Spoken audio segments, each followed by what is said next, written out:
Who disrupts my coronation? Everyone has been destroyed because of this freak.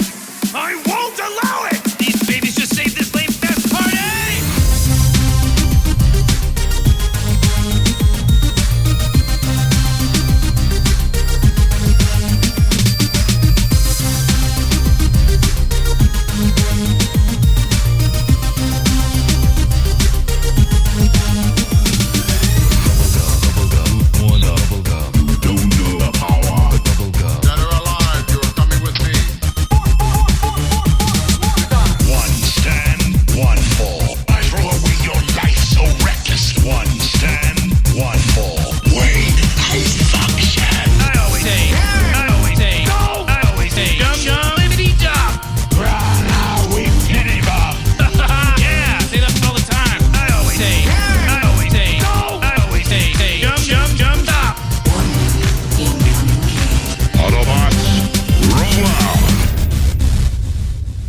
Guys, what's going on? You are listening to thisweekingeek.net. I'm your host, Mike the Birdman. Well, I'm alone this week, but that's okay. Alex is currently working on some reviews for the show, so I said, yeah, sure, I'll host solo this week. I don't mind. That's okay. So yeah, welcome back to thisweekingeek.net, the podcast that has been running for, well, a long damn time. I know we started back in 2007, and we're still here. That's right. We don't leave you because we love you. Anyway, yeah. So it's just going to be me this week. I got 3 reviews from Alex this week, so he will not be totally not present in this episode. Plus, he's editing this week. So as to what order those reviews appear in, I don't know, but that's okay. That's his problem, not mine today, but that's all right. So anyway, guys, yeah, to kind of give you an update on what's been going on with me, well, still more or less trapped, although I did hear back from the wheelchair people. Supposedly the part is coming in this week as of this recording, and I'm not too sure beyond that. So, hopefully things get fixed this week, as I'm going to be doing a presentation up at the University of Guelph this week. And I'm allowed to take my chair out for very limited things, and I'm not allowed to go by myself typically, just more or less in case something happens. So hopefully things get fixed and they won't have to take my chair for too long, but it's already Monday. I guess we'll kind of see what happens. So yeah, we'll kind of see. I have gone out a couple of times. I actually did take myself to the movies, and I went with my friend Liam, who you may remember from our Stargate episodes that we did here a long time ago. But we went to go see The Day the Earth Blew Up, which is the new Looney Tunes movie, which evidently is going to be paving the way for Acme versus Coyote, hopefully. And yeah, we had a really good time. Turns out I actually know some of the artists from that. Had a conversation with them on Blue Sky. And yeah, that was a really fun time. I'm really glad I had a chance to go out and see that. So please make sure you're going out to see that if it happens to be playing in your local theater. It is most definitely worth your time to go and check out that particular movie. Other than that, I've been watching a lot of movies while I've been stuck at home. Trying to get some writing done. Hasn't gone the way that I've wanted it to, but I actually did get some writing done on my Patreon. As you guys know, we reviewed Assassin's Creed Shadows last week, and I know we've got a prototype coming up on that. I've now spent over 100 hours in that game, and there was a Brazilian ad that came out from Ubisoft where they crossed tokusatsu, so like Power Rangers, Kamen Rider type shit, into an Assassin's Creed ad. And I'm like, I wonder if I could do that. So I kind of took a rough idea from the Renegade Game Studios through the Shattered Grid, which I reviewed a couple of weeks here. And I'm like, if I was going to do Power Rangers X Assassin's Creed, here's how I might do that. So if you go over to my Patreon, I did a bit of a breakdown on that. If you want me to do more about that stuff, kind of let me know. Like, my Patreon's free right now, but support always helps. I do have to get some documents to them figured out. I've made a whole $20. Go me. But still, it's still cool. It's fun. I just need to get that done. I have been working on some other reviews. I did get the Star Trek Adventures technical manual for review, so I didn't work on that, so I can review it unbiased and see what I think. I'm about a quarter of the way through it right now. Really good read. A lot of nice deep cuts there from Star Trek lore and stuff from Voyager, which made me really, really happy because, as many of you know, that is my favorite Star Trek series. What else have I been doing? I've been doing a lot of Dungeons and Dragons stuff. My credit card weeps for what I've been doing on D&D Beyond. But I'm going to be at a convention here in Guelph, which is GriffCon. And that's up at the University of Guelph from April 4th to the 6th. I'm running 3 games, Friday, Saturday, Sunday. And I'm going to have a lot of fun with that. I've actually been starting to plan for that, which is a lot of fun. I'm still DMing 2 groups right now. One is my private group where I play with a couple of friends. Normally I'm a player, but I'm DMing to give my DM a chance to play. Which more like, hey, here's Mike tries out new monster and see what happens. But it's more or less like the Suicide Squad meets D&D. But it's been really fun, just kind of messing around. Plus, I've been listening to a lot of Dungeon Dudes videos and other stuff to make things more interesting. And that's been a lot of fun. And so I've been doing a lot of that. Went back and listened to a bunch of Coast to Coast AM with Art Bell. I've been listening to a lot of old Ghost to Ghost episodes at night while I fall asleep. And that's been kind of cool. So I've been looking forward to messing around and maybe exploring that as like a story. As you know, I write for my buddy Enrique's podcast, Weekly Spooky, and I've got kind of a neat idea for something. I just have to get around to putting keyboard to thought and eventually getting that done. So hopefully soon, as I'm still going to be stuck inside for at least a little bit while longer. And, you know, it's been kind of nice. If you've been following my social media, you've noticed my cat, Dutch. The little white flame-tail cat's been spending a lot of time with me. Beaker has been such a chaos goblin. We've actually had to go out and get a second shelf for my Transformers that actually has a glass thing because he kept trying to eat Optimus Prime and Omega Supreme. So now we're like, all right, well, that's enough of that. I'm not waking up to things being torn apart. So we got another IKEA Billy bookshelf, and Liam's going to help me move some Transformers over so we can hopefully have a dedicated Autobot and dedicated Decepticon shelf. So that'll be really cool. I'm actually kind of looking forward to that. I've actually been posting some pictures of me transforming some stuff into alt mode so I can save a little bit of room. And it's just been, that's honestly been kind of helping. Just messing around with like some of my toys and whatnot and seeing what figures I haven't seen in like a really long time. Like I got a chance to play with my Netflix Soundwave, which technically was the Legacy United release, but still Soundwave's one of my favorite characters. And yeah, just transforming a lot of really fun vehicle modes. So I've been having a lot of fun doing that too. Other than that, that's pretty much been my last little while.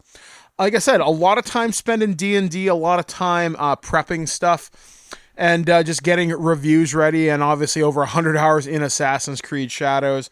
I've almost done every single thing in the game. And yeah, my review still of that stands, which I think Alex should be releasing that this week, where me, him, and Ken get into, I think, almost an hour long or maybe a little bit longer discussion about the game. But yeah, I'd say it's a pretty solid 7 out of 10. It's fun. I like it. Otherwise, I wouldn't have spent all this time with it. But Ghost of Tsushima is a better storyline. But Naue and Yasuke are pretty interesting characters in their own way. But anyway, I have rambled on long enough here in this introduction. So yeah, I got a couple of different reviews from Alex. I think some games and some movies, maybe some tech. I'm not 100% sure. And as for the news and weird news, there's going to be a little bit shortened here this week, but I'm sure I will have plenty to say on the topics, such as they may be. And yeah, so we're going to take a break right here on thisweekingeek.net. I have been your host, Mike the Birdman. I'm joined virtually by Alex in the pre-recorded space, but I will be back right after this with the news that's all fit to print on the Nerd News Network, only on thisweekingeek.net. We are now into a new year. Actually, almost a quarter of the way through. That's kind of crazy to me, but we are in the new year, and our friends over at Be Quiet have sent over a few items for us to review in the PC Builder space. As we talked about previously last year, I did sort of a new PC build that was, I Frankensteined a little bit of some old parts that I had, and then I ended up buying like new motherboard. I had a hand-me-down 3080 Ti GPU for my brother. Thank God for that. Thank him for being willing to give me the friends and family deal of getting it for basically half of what retail was at the time, because he could have gotten way more for it. But that's beside the point. That's brotherly love for you.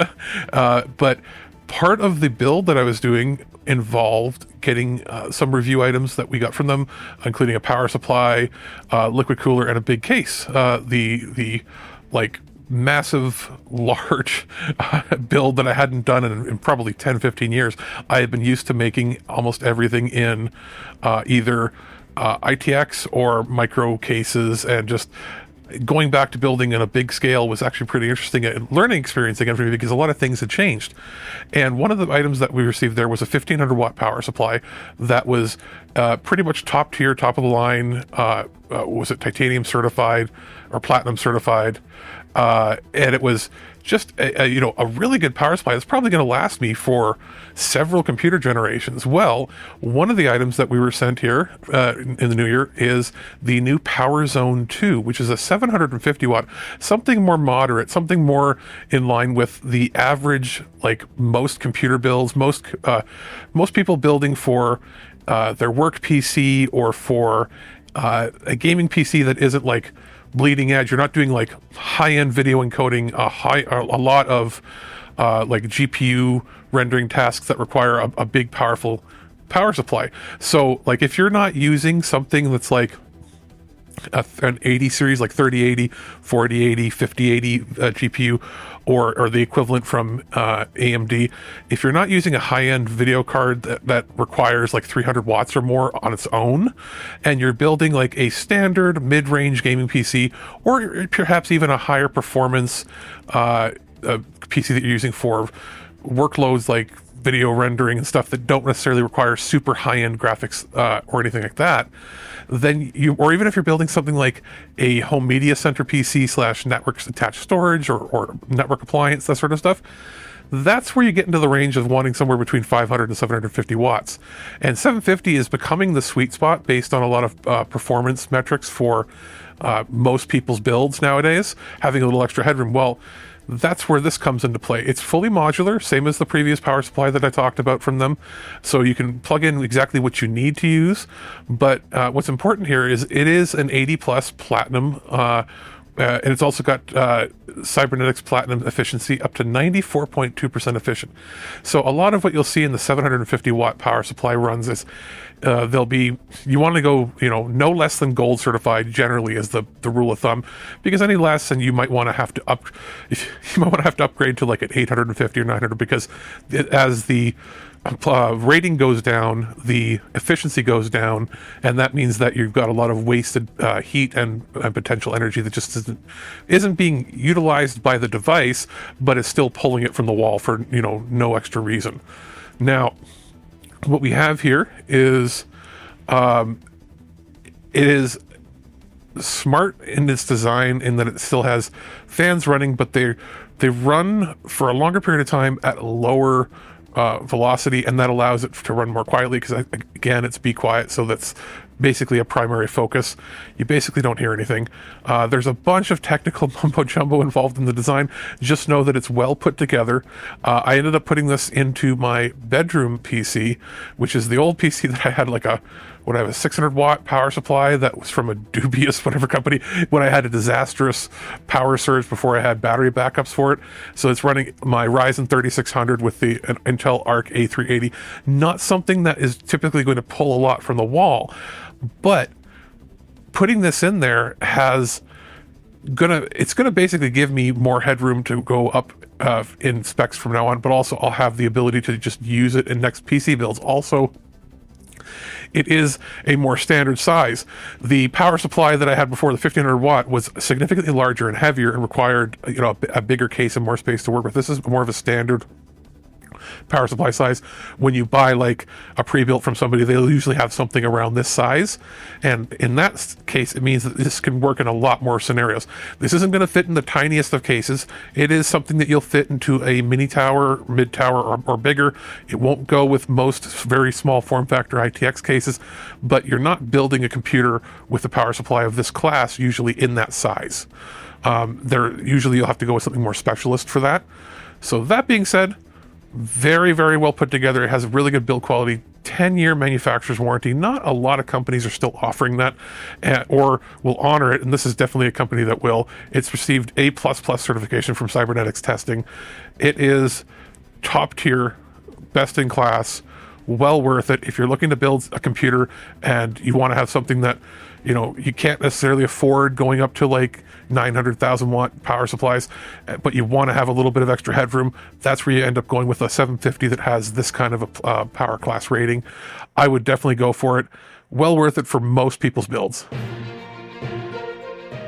The Prime Minister of Sweden visited Washington today, and my tiny little nipples went to France. Gossip, rumors, panic in the streets. We're lucky. This Week in Geek News. Hey guys, welcome back to This Week in Geek.net. I'm your solo host this week, Mike the Birdman, and that was one of Alex's reviews that I don't know what he's putting here. So your guess is just as good as mine. My clairvoyance is not that good. But still, we have a couple of stories to talk about this week from the world of news, entertainment, and general geekery. And our first story this week comes courtesy of comingsoon.net. Power Rangers Disney Plus show in the works from Percy Jackson showrunners. Hasbro has officially partnered with 20th Century Television for the development of a live-action Power Rangers Disney Plus show based on the original 1990 show called The Mighty Morphin Power Rangers. Due to its success, it received a number of spin-offs for the past 3 decades since the original debut in 1993, including Power Rangers Zeo, Power Rangers Lost Galaxy, and Power Rangers Cosmic Fury. The Percy Jackson and the Olympian showrunners Jonathan E. Steinberg and Dan Schatz have entered negotiations to write, showrun, and produce the live-action Power Rangers series for Disney+. The project is expected to, quote, reinvent the franchise for a whole new generation of fans while delighting those who already know and love the world of Power Rangers. Prior to the upcoming Disney Plus adaptation, Lionsgate and Saban Films adapted Power Rangers into a live-action movie in 2017, which we did record a show with Ken and David. I just don't know when that's coming out. Which starred Naomi Scott, Becky G. Lud Lynn, R.J. Seiler, and Darce Montgomery. It was actually loosely based on the original show's pilot episode.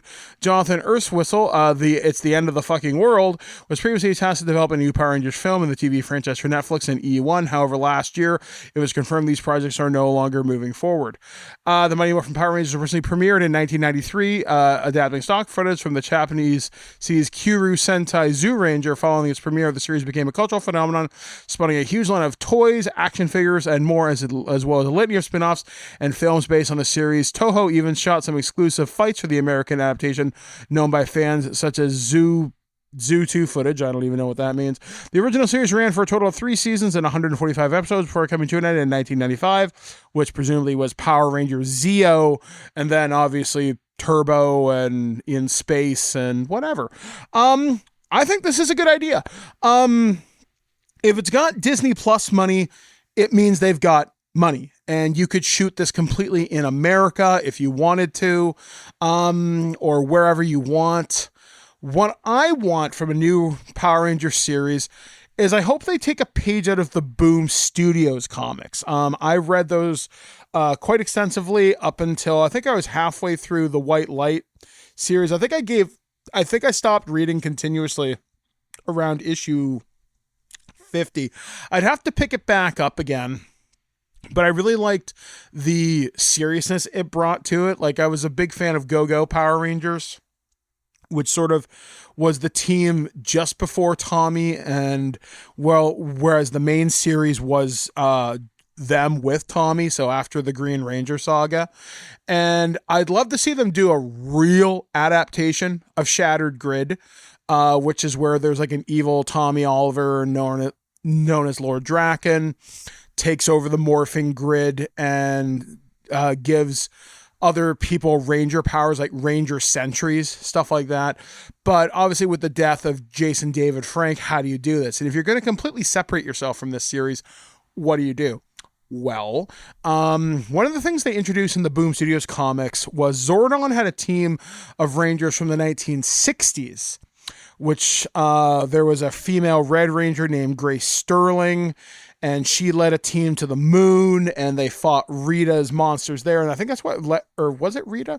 I think, either way, I know that's where the Green Psycho Ranger came from, according to the Boom Studios comics. And it was really cool. Now, I don't expect they're going to do Power Rangers as a period piece because they want this to appeal to kids as well as adults. I think they could stand going maybe the higher PG route and still have some really good storytelling in there. And obviously, what I want is really good martial arts.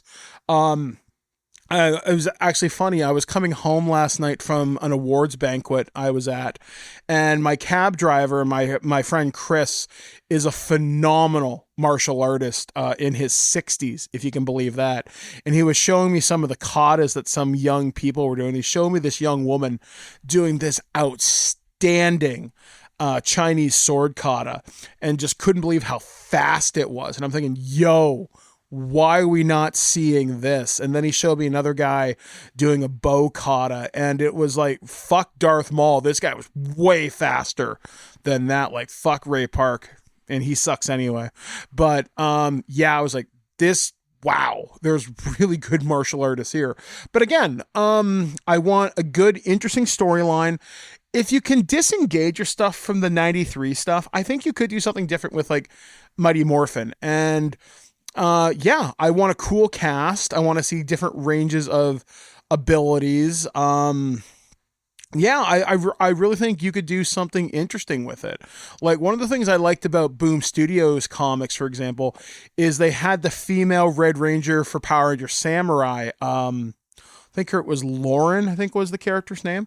And I thought that was really cool. They also gave Tommy's powers, the dragon shield, to different characters. I think Kimberly had them at like one point. So that would be cool. And like you say, you could explore different Ranger abilities, stuff like that. I mean, you could literally forge whatever path you wanted, but if they wanted to stick with the original Dino theme in the first series that these guys do, that would be really awesome. So I really hope they talk to some people from Boom Studios. I know that series just got rebooted. And, you know, I think that'll be interesting. So I'm looking forward to seeing what happens with that in the future. Like, Power Rangers is one of those franchises where the OG fans are always going to love it. And Playmates Toys is going to be doing some new toys either this year or next year for the line, which is very close to the original Bandai ones that came out in the 90s. They're actually re-releasing the big 8-inch dolls, or the 12 inches, and they look kind of cool. I had all of them except the girl Rangers, not because I was like, ew, girls, yucky. No, I just couldn't find them for whatever reason when I was a kid. But yeah, like, I think it'd be cool. And obviously has to have a banging theme song. And I'll actually go out on a limb here. I really like the theme for Ninja Steel. The series itself wasn't all that good. But I love Dino Charge.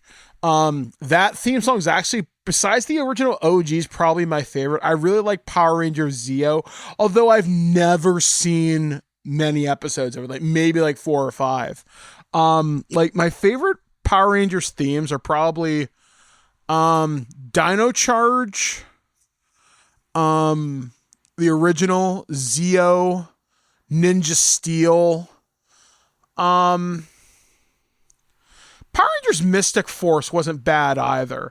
And I remember there was like a huge thing back in the day where I think they compared it to like one of Outkast's songs or something like that, if I remember correctly. I know Alex has told me that a number of times, but I don't know. I think it could be cool. I see some people online being pissed off about it, but I'm like, dude, fuck off. You don't work in Hollywood, because if you would, you'd be doing your own thing too, right? So I don't know. I mean, I think it'd be cool to write for a show like that. Hey, if you guys are available, give me a call. It's not like I'm hard to find online.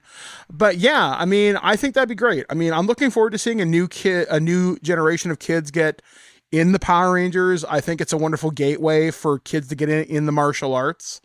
But obviously you use martial arts for defense, never for attack, and obviously for personal development. Now that's a lesson I wish I learned when I was younger. I'm like, I'm going to be a kick-ass person. No.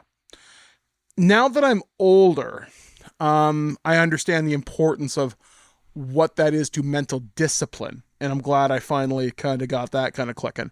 But no, like I said, this could be really awesome if given the right time, the right showrunners, and the ability for the show to really breathe on its own and do something really kind of trailblazing. So yeah, if they choose to ignore what Boom Studios has done, wonderful. If they don't, there's some wonderful ideas to mine there. And don't be afraid to do your own thing. If you're going to do member berries, if you're going to do your own version of the Green Ranger saga, make it different enough. And I think if you want to do a callback and give someone the Dragon Shield and the Dragon Dagger and the Dragon Zord itself, you can do that, but give it a unique storyline and maybe make the villains a little bit more three-dimensional, other than just, rah, ha, ha, ha, I'm so evil and shit. Because I think you could do that. Like even Zordon's a more complicated character than what you may realize. Even Alpha 5, if you can believe that, has a lot more depth to them than what you may necessarily realize. It's not just ay. But hey, again, who knows? So we'll see what happens. I will definitely be following this story with vested interest to see what happens in the future. So best of luck to the Percy Jackson showrunners. Hopefully we'll get something kind of kick-ass in the near future. So this next story kind of surprised me because it's like, just release it. You'll make the money. So this one comes courtesy of Gizmodo.com. Warner Brothers shelved Coyote vs. Acme feature may get a second chance. There's nothing Hollywood loves more than a big comeback, and Coyote vs. Acme may be getting its second chance. The live-action animation hybrid starring John Cena and the Looney Tunes was shelved by Warner Brothers in late 2023 to the disappointment of its creative team, as well as a handful of insiders who got the chance to see it. But now a happy ending appears to be in sight, as a new report in Deadline says Ketchup Entertainment is negotiating for the movie rights.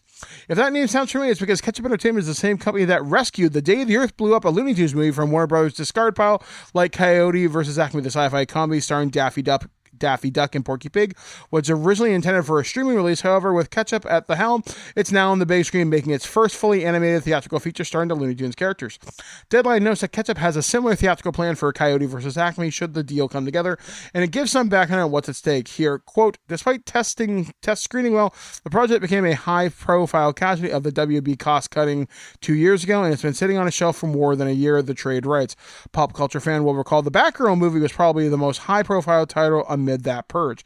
Additionally, quote, the studios reported the movie screened for a string of buyers in early 2024 with a price tag of around $70 million, which is how much the film is said to have cost. Studio sources claim that they didn't get any offers at the time. Deadline writes that Ketchup is negotiating with an all rights acquisition in the $50 million range, adding the pact isn't finalized and there's still a chance it doesn't make it, but it's heading in the right direction. Should it get over the line, the film will get a theatrical release in 2026. Holy shit, why would you wait that long?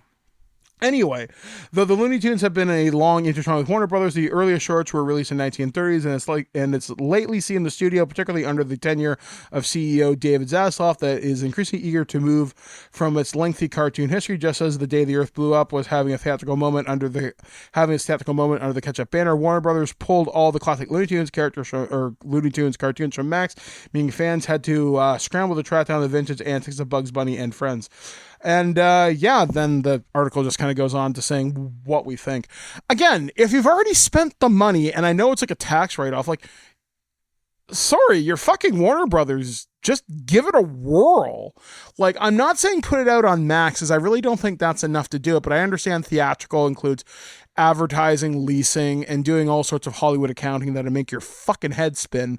Yeah, just sell it to Ketchup Entertainment for $50 million, get your shit there, and then get a percentage of whatever it makes at theaters. Because this way, you're going to get most of your money back. If you only take a $20 million loss, big deal, right? I mean, you haven't really had a huge hit in really a long time. I mean, I'm sure you lost shit tons of money on The Flash. You lost money on Shazam 2 Fury of the Gods. I mean, you didn't exactly make gangbusters with Blue Beetle either. So if you want to, squeak out a win and at least save a little bit of face in terms of PR, I think $20 million is a fairly small price to pay, at least optics wise, to save a little bit of face. Because frankly, Zaslav is a fucking idiot. And I don't know how the studio is really thriving under them, if they are, in fact. Even the Batgirl project, I don't know what you could do with that outside of extensively reshooting the parts of it that didn't test well. I mean, honestly, if you threw that up on premium VOD, people are gonna pay it. Now, yes, but if you do that, but then we lose X amount of, I think it's something in the realm of like 70 million plus or something like that. And the studio's already written that off. I don't think they can release it because it was a tax write-off or something. And if you do that, then I don't know, it's some weird legalese, but if you live in the United States, laws don't matter a whole lot right now. I really think there are options for this. And after seeing The Day the Earth Blew Up, I was surprised how much fun I had. And just seeing some people who have talked about this thing online, it seems like it's a really good time. And I don't see why you wouldn't just do that. I mean, honestly, if I was them, right? If I was on the creative team and if I were some of the stars, if the stars believed in it that much, why don't you put some of your money? I mean, I'm sure these movie stars have shit tons of money they could afford to do something with it and start investing towards it. And, maybe they get a cut of it and do whatever. I don't know. Maybe there's some legal reason why they can't do that. I don't know. But I think that might be kind of cool. I mean, honestly, if we were going to do something like that, I might be kind of okay with that. I don't know. I'm really into some of these animated movies because when I see them, it's a joy for me, right? I want to see something interesting. I want to see something I don't see. A lot of the a lot of the Disney movies in the last little bit haven't really entranced me either. I can't remember the last Disney movie I saw, because I didn't see Mufasa in theaters. I didn't see Lion King. I didn't see any of the big Pixar ones that aren't from the big franchise. I didn't see Moana 2. So yeah, I don't know. Animation needs a hit. And I kind of want to see The Bad Guys too when that comes out. And so yeah, I don't know. I'm all for animation. Now this next story, I literally just pulled because I saw it pop up on Blue Sky. And I think this is cool. So big thanks to my friend Kyle for posting about this. But this one comes courtesy of BloodyDisgusting.com. Linda Cardellini, or Cardellini, I don't know, I can't pronounce her name, I'm sorry. Officially to star as Pamela Voorhees in Crystal Lake series from A24. After early reports that Peacock's Friday the 13th prequel series from A24 may have found as Miss Voorhees last month, it's now official. Linda Cardellini, The Curse of Al Llorona and Scooby-Doo, so I think Velma, it is, has officially signed on to star, Deadline reports today. The series version of Pamela Voorhees is believed to be a mother who has given up a singing career to raise a special needs child and takes a dark turn when she loses her son. Betsy Palmer played Mrs. Voorhees in the original film, revealed to be the killer behind the camp counselor slayings in retaliation for the drowning of her son, Jason. Brad Caleb Kane welcomed to Derry as the showrunner for Crystal Lake.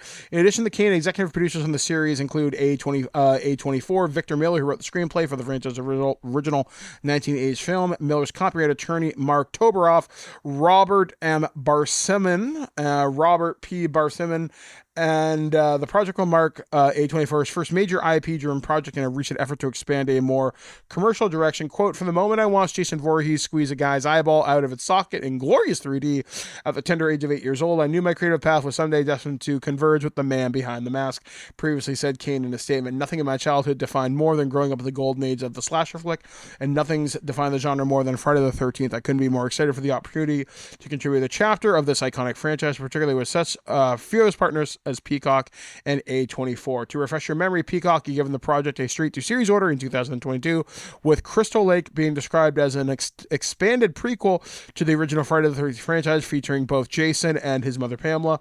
With this key casting now official, expect to hear more details on the series coming soon.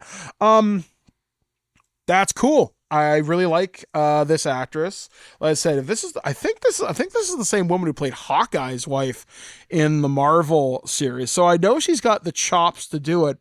But again, what do you do with a series like this? Like, okay, so I think that they're going to have to establish some lore as to why Jason comes back. And my guess is they're probably going to go the dark magic route. Now, I think it'd be really clever if they somehow tied it into the lore for the Evil Dead franchise. There's always been rumors that Jason is a version of a Deadite, maybe even powered by the Necronomicon. And I know there's been comics that have kind of like expanded upon that too. I know me and JT are going to talk about it at some point on TWIG Sunday Funnies.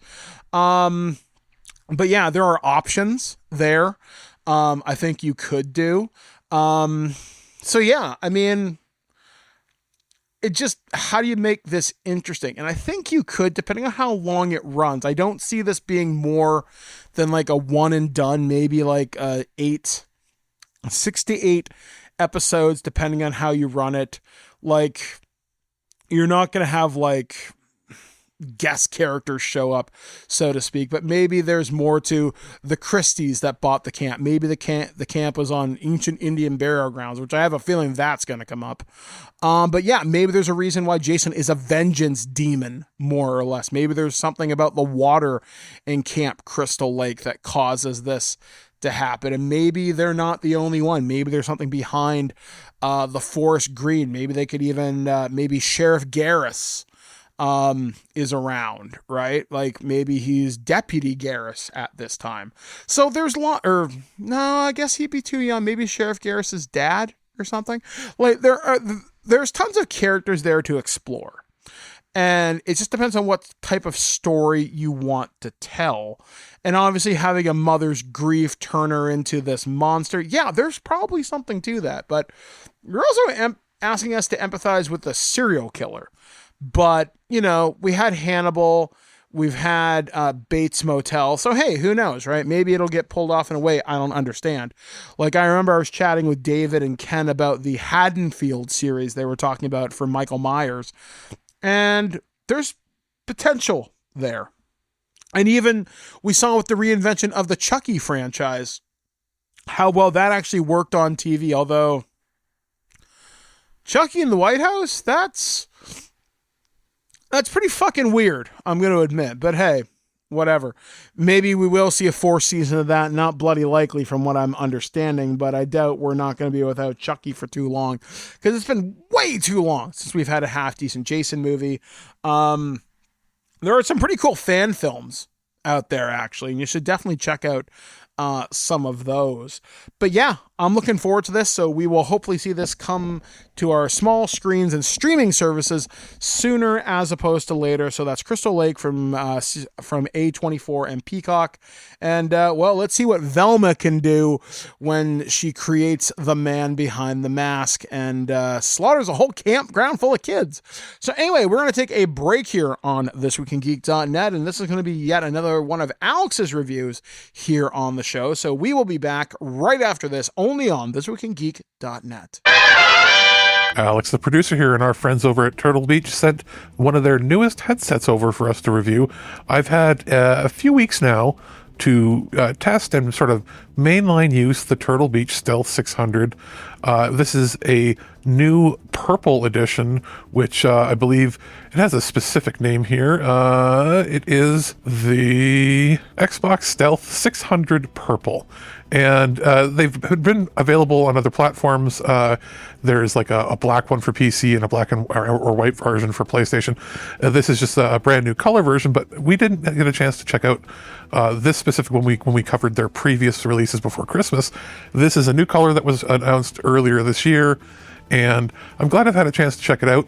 It is one of those headsets that has a microphone that tucks itself away within the headset itself, so you can make it sort of just get out of the way if you want to use it just as a regular headphones. Flip it down when you want to talk, and it mutes and unmutes the mic automatically with an audible sound that you can hear, so you know when the mic's on and mic's off. It has, they say like AI-driven microphone for noise cancellation purposes, and it's pretty good. It's not like a top tier. It's not the same as like when I'm using my podcasting setup, where I've got a couple $100 microphone to use just for audio, but for actual like game talk, it works great. I have had a chance to use it both on the Xbox Series X and on my PC that I use for gaming, as the little dongle that plugs in has a switch on it. And if you leave it in Xbox mode and you plug it in, it will still work in Windows, at least in Windows 11 from what I've seen. But it has some limited features and it recognizes it just as an Xbox device. What you want to do though is, if you're using it on PC, you switch that switch into PC mode. When you plug it in, it detects it as a wholly different device. It detects the headphones as like speakers and a whole virtualized system, and allows you to have much more customization. You'll have to go to their website and download the Turtle Beach software for it if you want to get firmware updates, which I do highly recommend, because out of the box mine came with firmware update, and there was a second one recently. And what that will do is it'll keep both the dongle and the headset up to date with the best profiles, as well as any little issues that might have with connectivity or reliability for Windows, and also for the Xbox as well. Now, it quotes as saying it has an 80-hour battery life. I run them pretty heavy. I made sure that over the last couple of weeks I was listening to music dynamically at the highest volume possible. And I could say that in the wireless mode that it uses the dongle for, you end up with about 60 hours at high volume. And that's like pretty much maxed out, because it doesn't get like ear-hurtingly loud, but they do get louder than when they're in Bluetooth mode. And Bluetooth mode can sometimes have a little more overhead. So I would say, it's about 65 hours from my use case at a higher volume, because generally when somebody quotes the battery life, it's at like 20% volume, you know what I mean, over a sustained time. So I can say that it comfortably is at least 60 hours in the 2.4 mode. About the same, maybe less in Bluetooth. I didn't spend nearly as much time in that mode, because when you're in Bluetooth mode, it sort of forces the headphones to be at a different volume. They use different Bluetooth profiles for that. Now, I can say this as well. When in the mode for Windows, with the wireless dongle and the software installed and everything, I was able to turn on like Dolby Atmos for headphones and everything, and do my own profiles and everything. Really solid, high quality audio overall. Not audiophile quality, but really good for what it is, having, pretty solid drivers. I would say they're tuned to be pretty flat, which is good. Nothing too high, nothing too bassy. In a very comfortable listening range. Again, nothing I would use for like high-res audio on it, because there is no it uses its own proprietary tech for the wireless transmission, but when you're in Bluetooth mode, it doesn't have like LDAC or any of the high-def codecs available to it. It's just the standard stuff. So the audio quality is actually better on it when you're using the USB dongle for Windows or on Xbox. If you're going to use it in Bluetooth mode, expect it to be pretty standard. They are decent quality audio drivers, but they're not going to blow you away based on the software technology solution that they're using, not having lossless audio over Bluetooth. Very solid. The biggest concern I would have with them is, for somebody who has a very large head like I do, a very tall head, a very large cranium, my head is about the biggest you could get to fit with these comfortably without putting too much strain on the band over the top.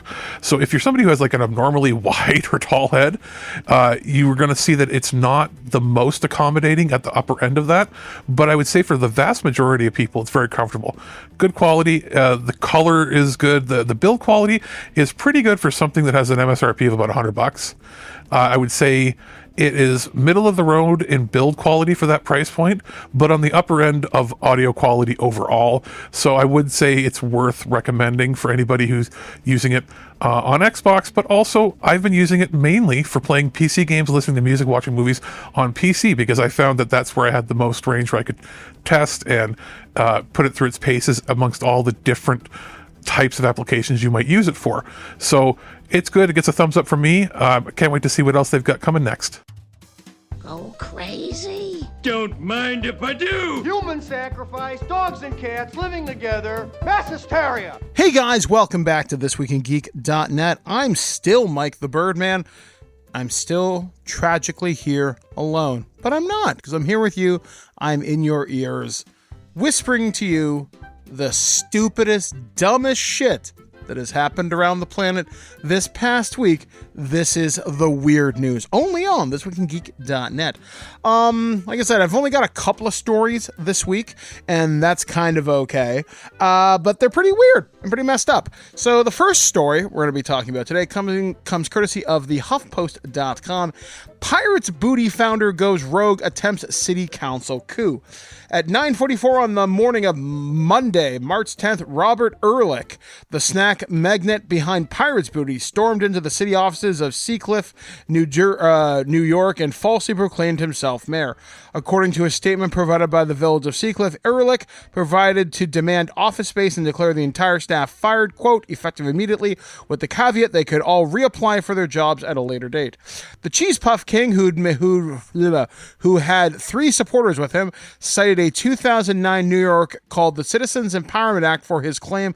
The law empowers citizens to dissolve or reformulate their town if they get the backing of at least 10% of the town's voters. Under the law, Ehrlich said he was the mayor of a new village called the Incorporated Village of Seacliff Residents and claimed to have an envelope with 1,800 signatures, but no one was allowed to see them because the signatories were afraid of retribution. I'm interpreting the law any way I want, the way Trump would interpret the laws as he sees fit, the businessman told the Seacliff Head Herald, apparently without irony. It's called trickle-down politics, which is what we're doing. He also compared his actions to someone invading another country, but in a good way, or something. When someone takes Austria or Ukraine, they don't go and ask for permission, they just do it, he told the paper. I'm asserting my rights to have a free, open life and have transparency. Town officials told Ehrlich his claims lacked even a kernel of truth. Police escorted the snack man and his 3 backers from the building after about an hour of, quote, escalating hostility. While village staff remained calm and professional throughout the incident, Ehrlich and his associates raised their voices, used profane language, and made outlandish claims and engaged in the direct harassment of village personnel. The city said despite multiple requests to leave, they refused, citing creating a hostile and disruptive environment that required police intervention. Undeterred, Ehrlich embarked on a writing campaign to unseat the incumbent mayor Elena Verlance in an election held last Tuesday. Ehrlich proclaimed himself the victor 30 minutes after the polls opened, according to the New York Post. A final ballot, however, showed just 62 votes in his favor and 1,064 for the incumbent. He told the Post in a follow-up interview that voter suppression is to blame for his loss and compared himself to Anne Frank. This silence you're hearing is normal. Well, it really shouldn't be, because this, I do not understand American politics. And we're not going to get too deep into the weeds here. But I believe it was the great Yakko Warner of the Warner Brothers and the Warner sister that had said, dumber than advertised. Okay. So let's say this guy does have the backing of his supporters. Okay, great. No. I have this envelope and it proves that I'm totally who I want and have all the evidence I need. Well, can I see it? No. But it's voter suppression. Yes. Okay. Who's doing, like, the amount of dumb shit that I see literally almost hourly coming out of the United States would baffle even the most astute political scholars at this point. And I consider myself among those people now, a political scholar, not a very good one, but one who's interested nevertheless. I deal mostly with municipal matters, which is mostly where this guy is, presuming to do so. That's insane. I know one of the dumbest things I've seen in recent memory is I found out about the, quote, sovereign citizens movement that's been going on in other places around the country and around North America in general over the last couple of years, ever since COVID happened. And that's insane. Hell, we had one person who was driving around Canada proclaiming themselves to be the Queen of Canada and was wondering, and people were wondering why their power was getting shut off and why police were serving them papers and all this stuff, how their debt was to be forgiven and everything. Yeah, this is just as nutty, saying, yeah, I'm totally the new mayor now because I said so on this law that hasn't been observed in, several hundred years. But trust me, bro, it's totally fine. I actually read an article from Futurism the other day, and it's basically saying people are getting collectively stupider. Yep. It sure is. And this is the guy who does like the gas station popcorn, if you happen to live in the US. I think I've seen this a few times in Canada. And it seems like business people are very, once they make their fortunes, it's almost like they make them take like a stupid pill, because another person who is equally as insane, though for different reasons, would be the Mike Lindell pillow guy. Yeah, he's certainly a fellow, to say the very least.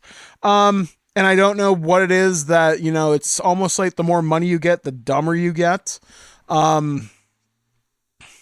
I don't know. I should just declare myself the new Lord Magistrate of Guelph. I don't know, Lord High Commander. I don't know. I just want a cool title. Hell, I have enough time. I have a hell of a hard enough time changing my name legally. Which paperwork, I'll just say that. It's done, but not done. It's stupid, to say the very least. But anyway, I digress.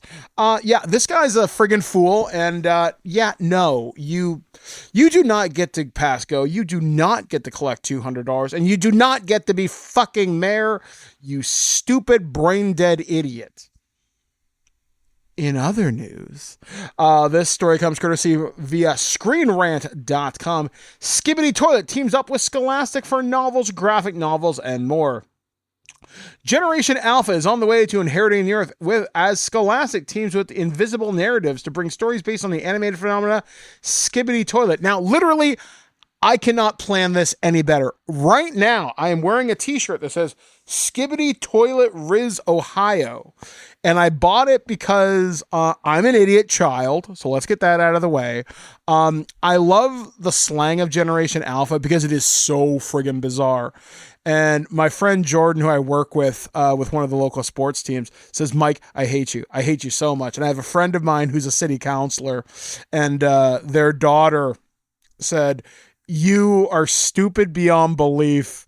This is brain rot. I'm going to hit you now. And they did. It's fun. I kid about them hitting me, but I fear retribution daily. Yeah, I love Generation Alpha for this stupidity because it is so dumb and it is so bloody random. It is up my alley. So anyway, Skibbity Toilet began as a simple viral video by Alexei Gerasimov, aka Boom, that took off in 2023 and quickly evolved into a zeitgeist-defining digital series. In the series, an alien species of mechanized toilet hybrids known as Skibbity Toilets is bent on eradicating humanity, which is being defended by humanoid warriors with cameras, speakers, and TV screens for heads.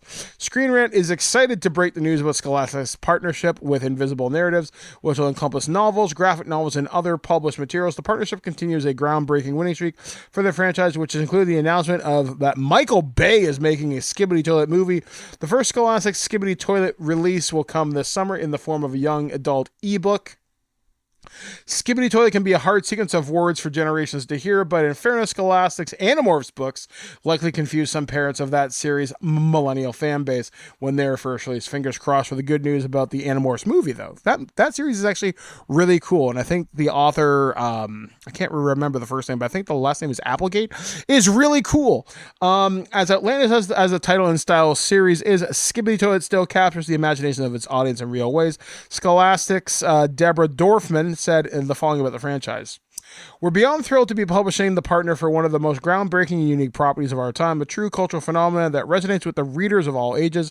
It's an extraordinary opportunity to be a part of the frenetic, unpredictable, funny, and sometimes unsettling narrative that has sparked conversations and imagining throughout the global media and across generations. I can't wait to bring this powerful narrative to even more fans around the world through our books.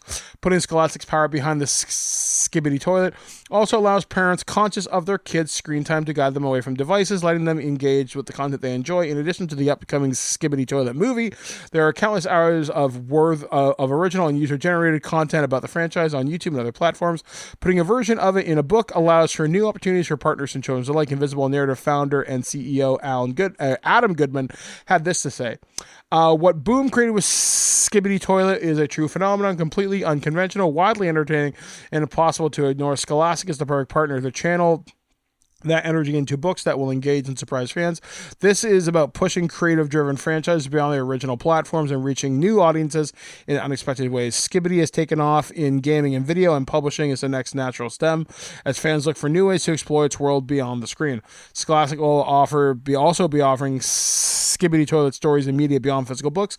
The franchise will encompass ebooks, audiobooks, and other audio formats, and graphic novels. It's difficult to imagine that Skibbity Toilet will creator Gersmoff could have imagined this incredible and quick growth of the franchise, but the animator is likely chanting "Skibbity bop bop dood up yes yes" with glee. We live in the most deranged timeline, I might say. I really don't see how, from a creative standpoint, you make this deeply engaging. Now, weirder and wilder stuff, yeah, sure. But I guess we had the Emoji Movie, and somehow Patrick Stewart got involved with that. So I don't know what you do with this. I mean, I've seen the Skibbity Toilet, like the original thing, where it's just the weird music video. And that's really bizarre. I haven't looked too deep into the franchise. Honestly, I just like the phrase Skibbity Toilet because it's so weird or riz. I don't know. Hell, do you remember when people were saying on fleek or on fleek or whatever the hell it was a couple years ago? Generation Alpha, and like I said, I just mentioned that article on Futurism about us getting progressively stupider. We are in very interesting times, I will say that. Do we survive into the 22nd century? I don't know at this point. All I know is I will not be alive to see it. And holy crap, if I was. I don't know. Let's just say I'm pretty sure we're going to get to Mad Max long before we get to Star Wars. There ain't no way in hell we're getting to Star Trek if we're charting the future here. But hey, who knows? Maybe the Skibbity Toilet will show up and try to kill us, because I think they're like an alien race or something, and I really doubt people are going to be defending us from this. I'm sure we'll be too busy watching Keeping Up with the Kardashians or something equally as insipid during this inevitable downfall of humanity. Yeah, this is really friggin' weird. I'm just going to say it. Like, what the hell is Michael Bay going to bring to this? I mean, maybe bigger explosions? I mean, I guess. Just, again, I don't see the narrative here. I don't see how you make a compelling storyline about a guy whose head pops out of a toilet and says, "Skibbity doody bop bop bop." Like, I don't see it. And I'm a creative. Maybe I'm just not that good. Who knows, right? I don't know. Do you? Because I sure as hell don't. Yeah. I'm going to stop talking now because this has broken me. And now you have to endure. But anyway, we're going to have another break here on the show. You're going to hear one last review from Alex, and then we're going to bring up some of the things that are going on behind the scenes here on the site, and we will be right back right here on thisweekingeek.net.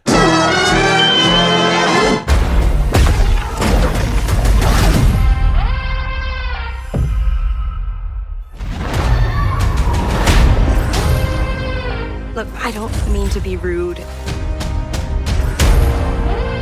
but I really don't do small talk. Nice to meet you, too. So you want to go through more of your crazy stories? My crazy stories. But how are we supposed to get out of here if we don't start to trust each other? I don't need your trust. Well, I kind of need yours. 2, 1, go! I took inspiration for this story from when me and my sister were younger. Look at all of this. It's amazing. I base the story around my dad. All I can do is write this silly story. Oh. We'll face it together. We got this. Yeah.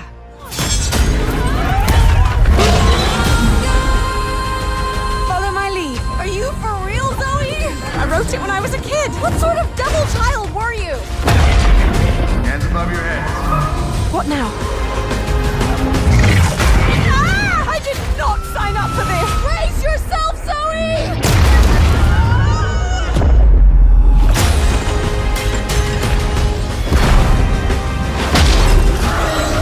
Attack!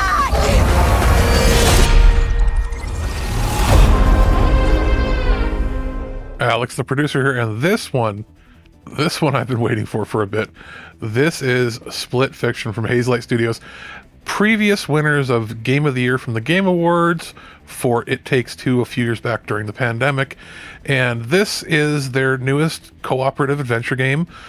We were sent review copies for consideration on all the major platforms. We've had a chance to play with it for a while now. We got it pretty close to launch, so that's why it's taken just a little bit longer for us to get our thoughts out on it. Also, just coordinating times for people to play, because this is a completely co-op adventure only, in that you have to have 2 players to play, so there's no AI trying to, bonehead its way through with you.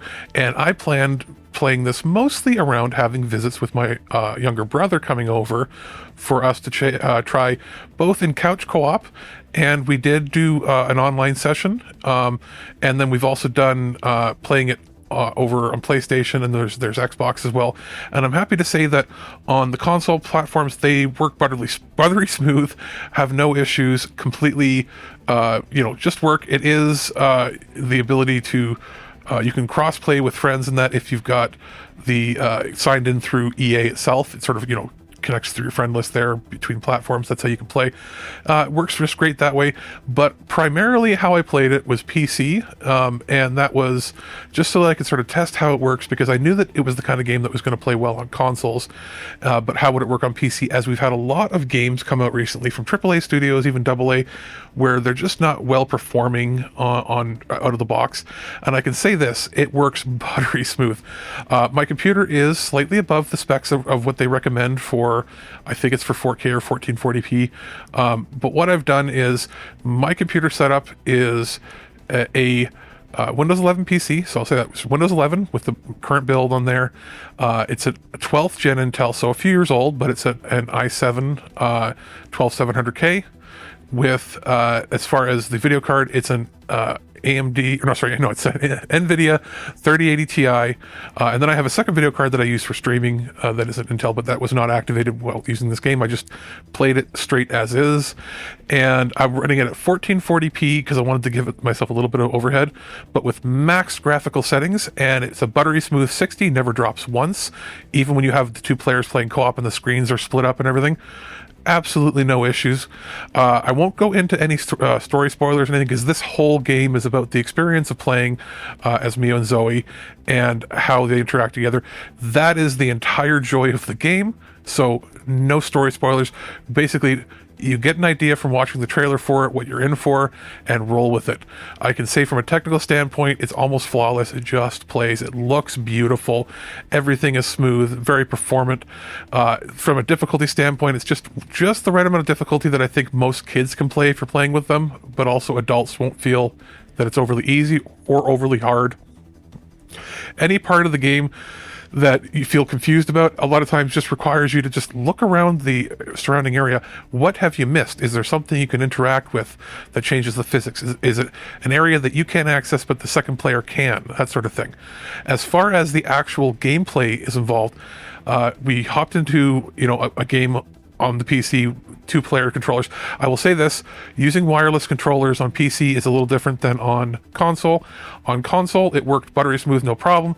On PC, using the Microsoft Xbox controllers in Bluetooth mode, we did feel a little bit of lag. Not lag, I guess latency from the input latency, which I don't always see when using wireless controllers with the PC, but I did there.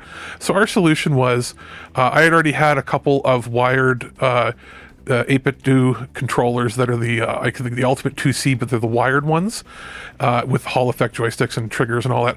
We plugged both of them in, detected both controllers. We went wired, plugged it in with extended USB cable cords so we could run the cables about 12 to 15 feet comfortably to wherever we needed to on the couch. And that eliminated all latency, and it was just as good as if you were wired in on a console or something. No problem there. Played through several hours together looking for secrets. We're always finding ourselves hopping around looking for stuff. The music, the voice acting, the graphical presentation, the whole production direction is just absolutely fantastic. It's already in my contender for Game of the Year. It doesn't have to be a super high-end AAA insanity budget with million DLC and things.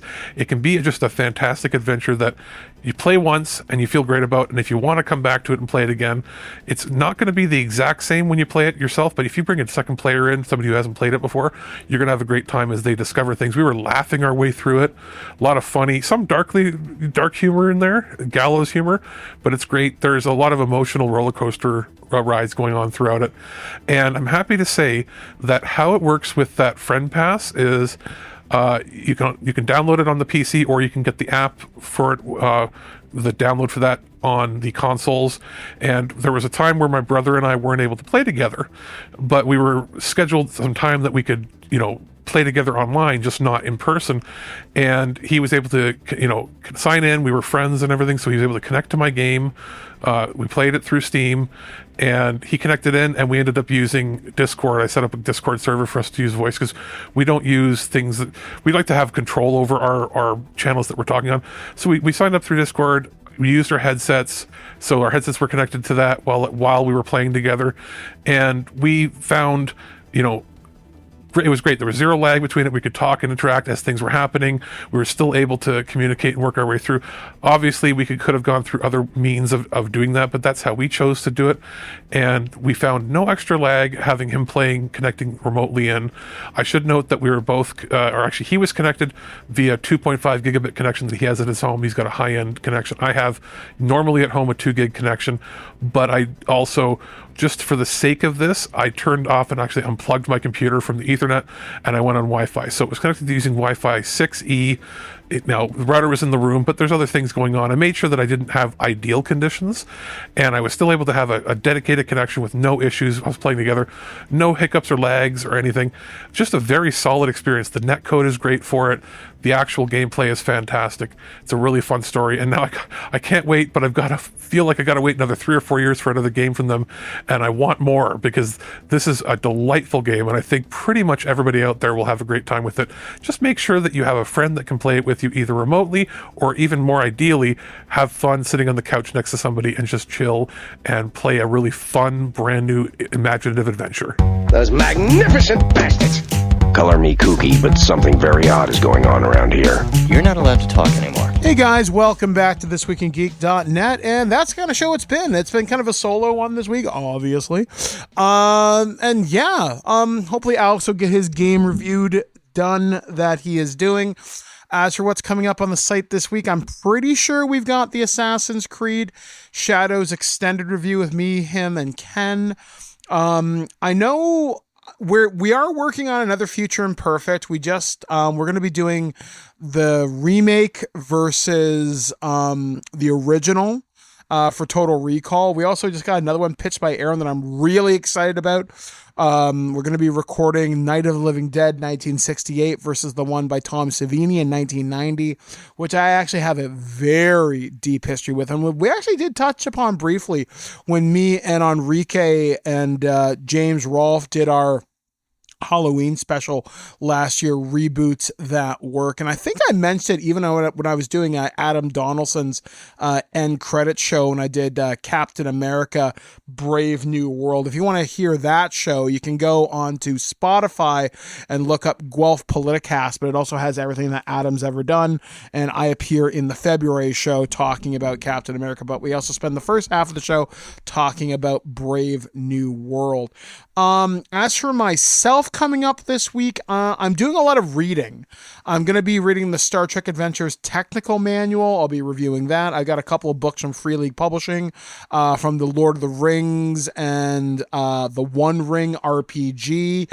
I do have a Transformers book I'm working on from Renegade Game Studios. I got a bunch of stuff from Paizo that I'm going to be digging through in the next little bit for Pathfinder 2nd Edition. And I know I've got more stuff. I just have to remember where it all is right now. And I should be getting some more stuff from Warner Brothers in the next little bit. And because April means big games are going to start to come out pretty soon. I think there's like a Nintendo Direct coming up fairly soon. I know Alex and I are talking about that. And we've got some pretty big stuff coming out planned around Nintendo's big things that'll be coming up in the next little bit. Obviously Switch 2 being one of them. Trying to think of what else I can really kind of mention here. That's really pretty much it for me. Like I said, if you want to hang out with me locally, I am going to be at the University of Guelph on the first weekend of April. Like I said, at GriffCon, I will be doing the whole Game Master thing, but I'm actually playing in a few games. I'm playing in a Transformers Beast Wars game on Sunday morning. I'm playing in a Call of Cthulhu one on Saturday night. Looking forward to playing that with people. That should be a lot of fun. I'm really looking forward to doing that. So I'll give you more details about that as I have them. So anyway, guys, yeah, that's going to do it for me. I am planning on doing some stuff with JT. I just have to get that scheduled. Me, Ken, and Dave and Adam are working on more loose cannons and more rams. When they appear, your guess is as good as mine some days. We're trying to do a lot of evergreen content and just trying to keep things on the regular here as well. There's something I am working on. I'm actually working on stuff with Dave, Ken, and Adam to do something on the Dungeons and Dragons franchise. Looking back at the movies, because there's a surprising amount of them. I actually watched an animated one last night based upon the Margaret Weiss books, Dragonlance, Dragons of Autumn's Twilight, and oh boy, is that a trip and a half. So we'll be doing that as we prepare for our Summer of Middle-earth, which I've now gone through all the Rankin Bass ones. We've gone through all the animated ones. And the other one we're working on for Loose Cannon actually is a set of movies about broadcasters. So we're going to be looking at Jerry Springer's Ringmaster, but also Howard Stern's Private Parts, which that movie was a very large inspiration for me wanting to get into radio. So we will be looking at that later on. When it comes out, it comes out. So anyway, yeah, that's going to do it for me for this edition of the Solo Show. Once again, if you want to follow me on social media, I'm primarily posting over on Blue Sky now. So that's Birdman Guelph on Blue Sky. Look me up there. I typically post nonsense, but hey, you get a lot of cool Transformers pics recently. Hopefully I'll get back to writing stuff for Weekly Spooky. I'm supposed to be giving a talk at the University of Guelph this week on housing and creating community. So I'll probably do something similar to like podcasting, how I did stuff at PodCamp once upon a long time ago, which is how TWIG really kind of got started. A little bit of history there for you. So yeah, anyway, I'm out of here. Have yourselves a fantastic week. I will be back with Alex later on during the week. I'll also be back with Aaron as well, and the rest of the TWIG crew right here on thisweekingeek.net. But as I'm often fond of saying whenever I sign off this wonderful platform, be excellent to each other. Looking forward to seeing spring finally springing, and we'll see you right here next time, right here on thisweekingeek.net. At no point in your rambling, incoherent response were you even close to anything that could be considered a rational thought. Thanks for listening to this episode of This Week in Geek. Hungry for more? Check out our website at thisweekingeek.net. You can subscribe to the podcast, browse our Twitter and Instagram, and leave your thoughts on today's topics. If you'd like to give us some feedback, send us an email at feedback@thisweekingeek.net. Tune in next time, and remember, Lower your shields and surrender your listenership. We would be honored if you would join us. Thank you for your cooperation. Good night.